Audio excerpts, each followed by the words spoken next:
And we spent a whole afternoon with Betty Carter singing, improvising, talking about her career, asking millions of questions about how she did it. And she was such a special, one of a kind, independent, strong character, very inspirational, really. That was like life changing. Hi, you're listening to Conversations with Musicians with Leah Roseman. This podcast strives to inspire you through the personal stories of a diversity of musicians with in-depth conversations and great music that reveal the depth and breadth to a life in music. This special catch-up episode with the Dutch singer Ineke Vandoorn focuses on her album with Jasper van 't Hof, Dancing on Water. You'll also get to hear of Ineke's inspirational experience learning from Betty Carter. You'll find the link to Dancing on Water and Ineke's website in the show notes for this podcast, along with the link for my in-depth and wide-ranging interview from early 2023, during which she also performed live for this podcast. Like all my episodes, you can watch this on my YouTube channel or listen to the podcast on all the podcast platforms, and I've also linked the transcript to my website, leahroseman.com. The podcast theme music was commissioned from composer Nick Cold, and you can use the timestamps to navigate the episode. Before we jump into our conversation, I wanted to let you know that you can support this independent podcast through a beautiful collection of merch with a very cool, unique, and expressive design from artist Steffi Kelly. You'll find that link in the description of the episode, along with my original interview with Ineke and all the links. Now to our conversation. Hi, Ineke. It's so great to see you again. Yes, thank you for having me back. Lovely. I'm so happy to have this special episode to celebrate your new album, which we actually spoke about when we recorded the first episode. Yeah, this has been, the project has been, how do you say that, had a long run before it was finished. And I can imagine that I was in the middle of it, maybe, when we spoke for the first time. Mm-hmm. Yeah. So Jasper van 't Hof, a very original keyboard player, because the way he does things, I would say. Yeah, I think what I like about his playing is he can be very intimate and very wild, but you will always know after, 10 seconds, oh, this must be Jasper van 't Hof, because his style is so personal. He has really a style of his own. Mm-hmm. It's a very special collaboration, and I'm a big fan of your improvisation as well as your songwriting, and they both shine so beautifully in a very interesting progression of tracks. I like to talk to quite a few and get people a taste, and I just felt like every single track was a journey, its own journey. It just really takes the listener along and bears many repeated listenings. Wow, thank you so much. Yeah, wonderful. It's interesting that you decided to start off with a Paul Simon song, Quiet. Well, when we started to work together, I thought, let's see what is Jasper's repertoire. And Jasper is really at his best when he's playing his own repertoire. So we focused on that. He proposed some material, and I proposed material from his repertoire. And at some point, I don't know exactly, I can't even remember where I came across that song, but I came across the song Quiet from Paul Simon. And I loved the lyrics so much. It really was like, wow. And it has to do with the fact that I started this project because I turned 60. Well, that's already a while ago then now, but, and Paul Simon is singing, the lyrics are about getting older, and he's reflecting on the moment that he might maybe not be singing anymore, stopping his career. And he says some very interesting things, some very sharp things about the music business as well. And so, yeah, those lyrics are wonderful. And we basically we don't play the chords or nothing. So Jasper is playing a drone. There's a drone, one long tone. I start to sing the lyrics. I sort of sing the melody, but it's completely improvised. It's also a one take. We did it live. Okay. You're about to hear a clip from Quiet. I am heading for a time of quiet,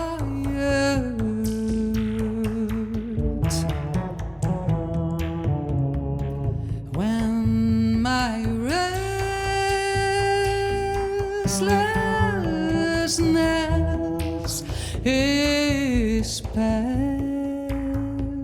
and I can lie down on my blanket and release my fist at last.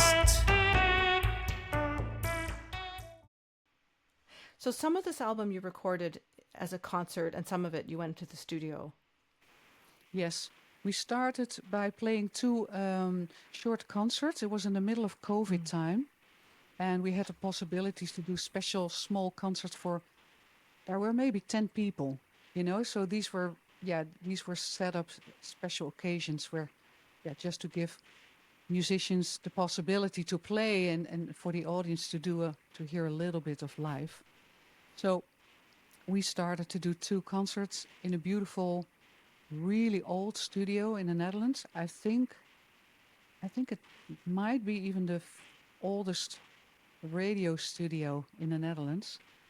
And later on, we did a regular studio recording there, so without audience, same place, same grand piano, and Yeah. yeah. And Jasper, he often, well, maybe not often, sometimes when he plays, his one hand on a piano and one on a synthesizer, right? I think that is one of his specialities. He has really, I think, I love his sound. He has very particular sounds that he uses on his synthesizer. And he's a little bit of a wizard, He has all those keyboards around him. And then, yeah. You're a pianist yourself. Did you try out any of his setup for fun? No. No, that's a little bit beyond what I'm doing at the piano. Yeah. In your, I would say, inspirations that you've listed in the show notes for the album, you listed Flora Purim, who we talked about last time, and also Joni Mitchell and Betty Carter. And I believe you have a story about meeting Betty Carter. Yes. When I was in school, it was halfway the 80s, end of 80s. And this was the time that there weren't yet CDs. And, it was still hard especially for older records. You couldn't just go to any shop and say, okay, give me this record. And I had a new teacher, and she came up to me and she says, did you ever hear of Betty Carter? And she gave me a cassette. She made a cassette for me. And it was so free and so full of improvisation. And I hadn't heard that kind of singing at all. And I was completely hooked on it. And then a year or 2 years later, I read somewhere that she had a concert in Belgium. So, I went to Belgium to that concert. And then in the intermission, she just walked to the bar. And I was sitting there. So I started to talk to her with two other also students that also were there. And long story short, we persuaded her to teach us the next day because she had another concert in Belgium. So she was staying in the same hotel for 2 or 3 nights. And she agreed. So the next afternoon, we organized a pianist and a club and everything. And we spent the whole afternoon with Betty Carter singing, improvising, talking about her career, asking millions of questions about how she did it. And she was such a special, one-of-a-kind, independent, strong character, very inspirational, really. That was like life-changing. I know it was a while ago, but do you remember any specifics from that afternoon? Yeah, actually, part of it I recorded on a cassette. Okay. And what I really recall is her So she was playing with a lot of young musicians.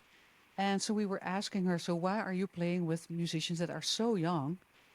And then she would say, I want to be free. Maybe one day I do this song as a ballad, and maybe tomorrow I will do it up tempo. And if you play with older musicians, they are not into this kind of free approach. They want to be secure, etc., etc. And she also talked about her sound and about, well, as a singer, when you improvise, you are often encouraged to practice the same kind of stuff as saxophonists, sax players are doing, or horn players, and to be as good and to have the same sound and all that. And she would just say, I'm not a saxophone player. I'm a singer. I do my own stuff. I have my own sound. I go my own way. That was really, yeah, these things are, I think, very important to hear when you're so young and finding your own way and not yet having a career. Yeah, you must have carried that advice with you. Well, there's Yeah. a couple of these tracks where there's incredible vocal improv of yours. And since these are longer tracks, I think we'll mostly be playing shorter clips for people to give them a taste. So on Marsch Fur, I can't pronounce it, Oelze? How do you say it? Yeah, that's a German title, Marsch Fur Oelze. So basically, yeah, a march. Yeah, this is a piece written by Falk Hübner. It's a drummer. I think he was known in. I didn't know him. He's thinking maybe he was. I think he was very known maybe in Germany in the 60s or 70s. So this Jasper proposed the song, and I immediately had also this.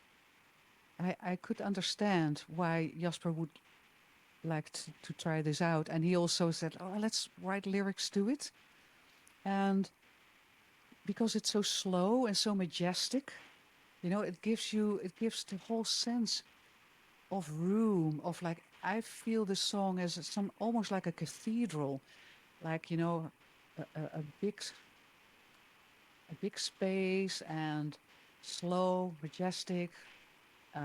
Yeah, I don't know. So I was very inspired by the chords and the pace, and I came up with also lyrics that are connected with a really wide open space, wide open sound, wide open landscape. It could be a landscape from Saskatoon. You know what I mean? From the middle of Canada, something like that. A little bit rough, and I wrote about that. You're about to hear a clip from Marsch Fur Oelze.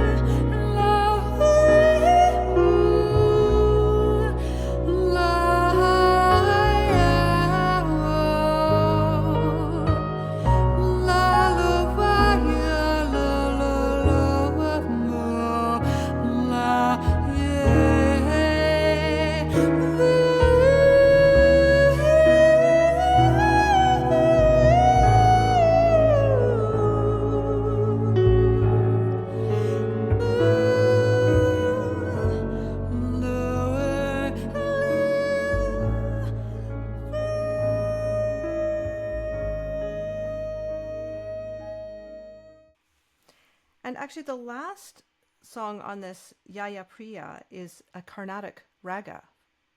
Yeah. The song has been played quite regularly by Charlie Mariano, who was a very well-known saxophone player, and Jasper worked a lot with him. And Charlie Mariano was playing a lot with people from India. Maybe he even lived there. And I also have been studying the Indian tabla sounds. They have this way of learning the tabla, and they use words for every sound on the tabla. And it sounds like it's,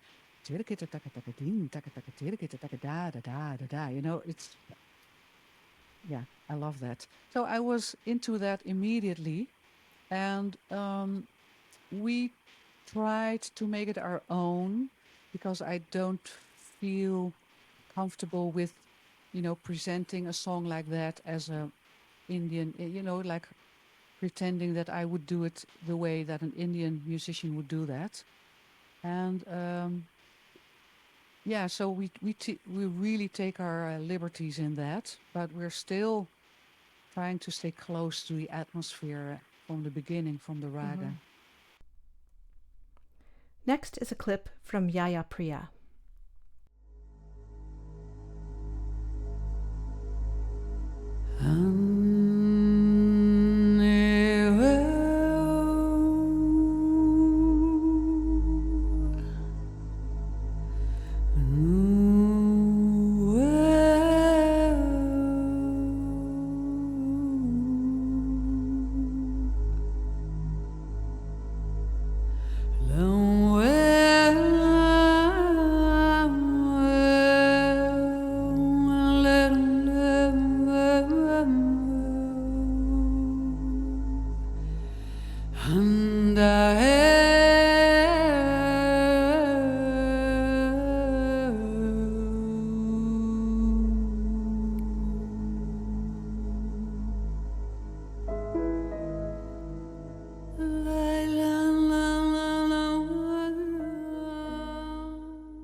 Hi, just a short break from the episode, which I hope you're enjoying so far. I wanted to let you know that I have a new way you can support this independent podcast through a beautiful collection of merch with a very cool, unique, and expressive design from artist Steffi Kelly. You'll find that link in the description of the episode. If you want to check out over 100 episodes you may have missed, in addition to your podcast player or YouTube, I have an extensive website, leahroseman.com, with show notes, transcripts, the complete catalog of episodes, and you can sign up there for my weekly newsletter to get access to sneak peeks of upcoming guests. Please do share your favorite episodes with your friends, follow me on social media and share my posts, and if you can spare a few dollars to help support the series, that would be amazing. You'll find that link in the show notes along with the merch store. I'm an independent podcaster and I really do need the help of my listeners. Now back to the episode.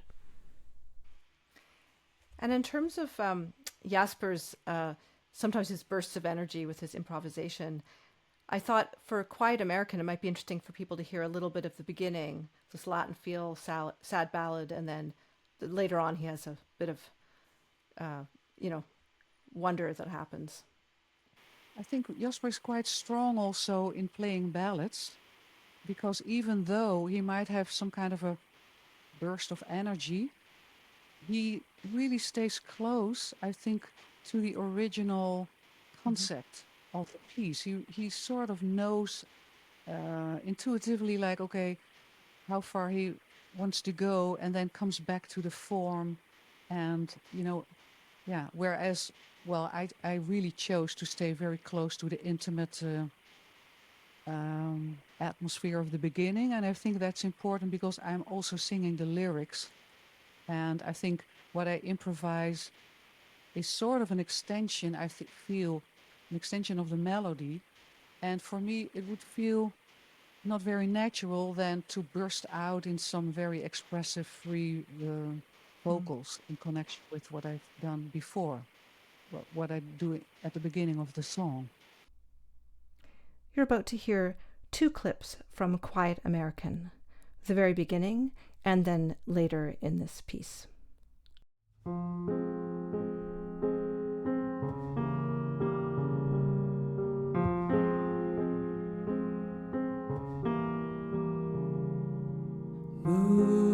Moving quietly, talking soft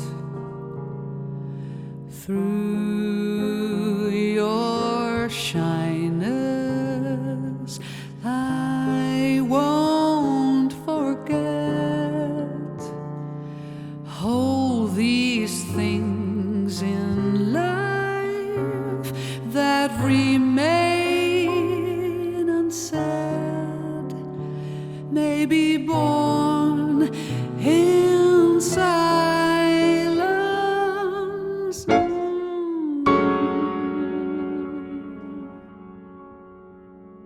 Calm and quiet.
were there challenges for you in writing lyrics to some of these songs for this album? Yeah, definitely. Um, we are doing a song which is called "The Way She Looks," and it's one of the pieces that I really, really wanted to do with him because I loved the whole atmosphere, the melody, everything. I love everything about that. And Jasper said immediately, "Yeah, let's do it, and you have to write lyrics to that one." And I was so surprised because the melody and the piano accompaniment are completely independent from each other, and they are weaving in a very intricate way. So I was like, "Mm." I couldn't believe that that would work. But I thought, well, I'll pick up the challenge. I'll just try. And when it doesn't work, well, we just leave them out again. And it, it was an effort, and it's really an effort to sing them properly, I think. But I'm very happy with the result.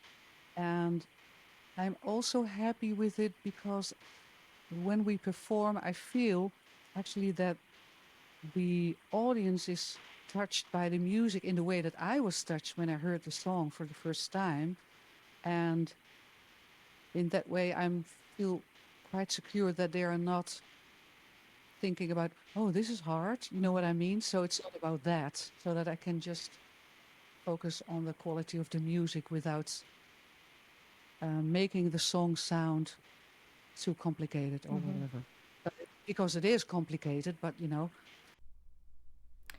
This is an excerpt from The Way She Looks.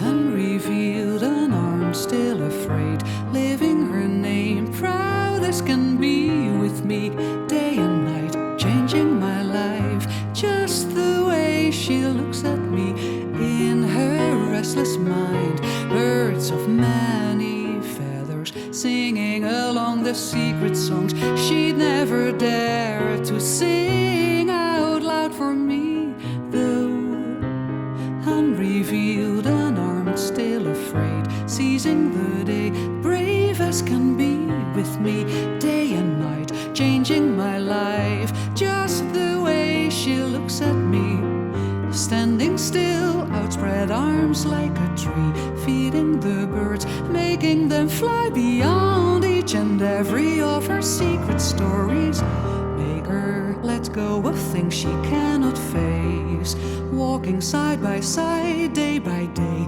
cherishing the way she looks at me.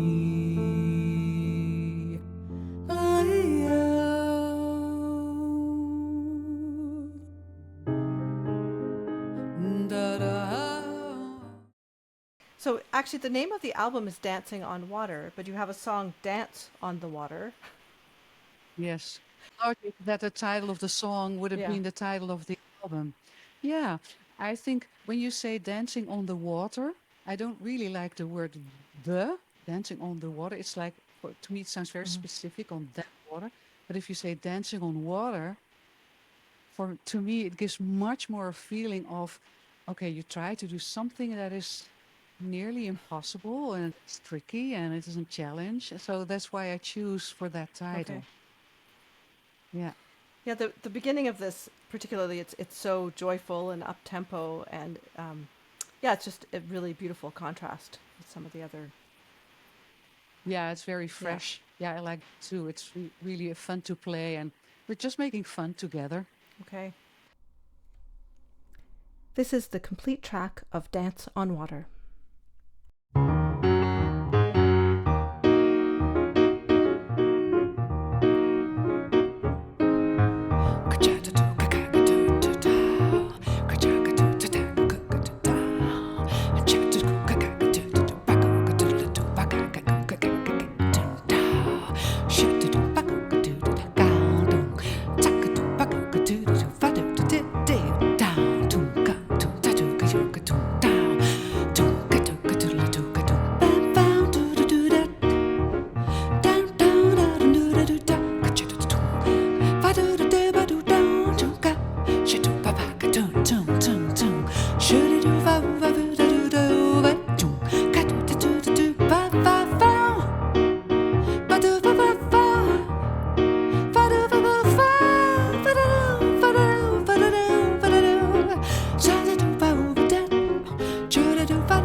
Well, it's been great to celebrate this album with you. Is there anything we didn't talk about that you want to mention? Yeah, what I would like to add maybe is um, the actually reason that I asked Jasper is that he is really the most unlikely pianist to ask as a singer to do a duo recording with it. So I'm actually quite proud that we tried it and we were both open for the fact that it might not work, because I didn't want to turn him or to invite him or to force him into holding himself back to step in a certain kind of role that would not fit him at all. And the same thing for me. I'm not Jasper van het Hof. I don't do things like the way he does it. So it was really a dance on water. Like, is this actually possible? And my colleagues that I told, okay, I'm working with Jasper van het Hof at a duo, they couldn't believe it. They would just say, that is just impossible to do that with him. So I'm really glad that I did it, and I'm very glad that it turned out this way, and it encouraged me that to believe in this intuition of mine. Like, okay, there are two possibilities. Either it is really good or it will collapse completely and we will just give in and say, okay, no, that's not for us. So, Yeah. yeah. Well, it's important to have this this kind of bravery with creativity, right? Yeah. It was, it was good to have this experience. Well, thanks so much, Ineke. Thank you too. Wonderful talking with you again. I hope you enjoyed this episode. Please do share this with your friends and check out episodes you may have missed at leahroseman.com. If you could buy me a coffee to support this series, that would be wonderful. The link is in the description. Have a wonderful week.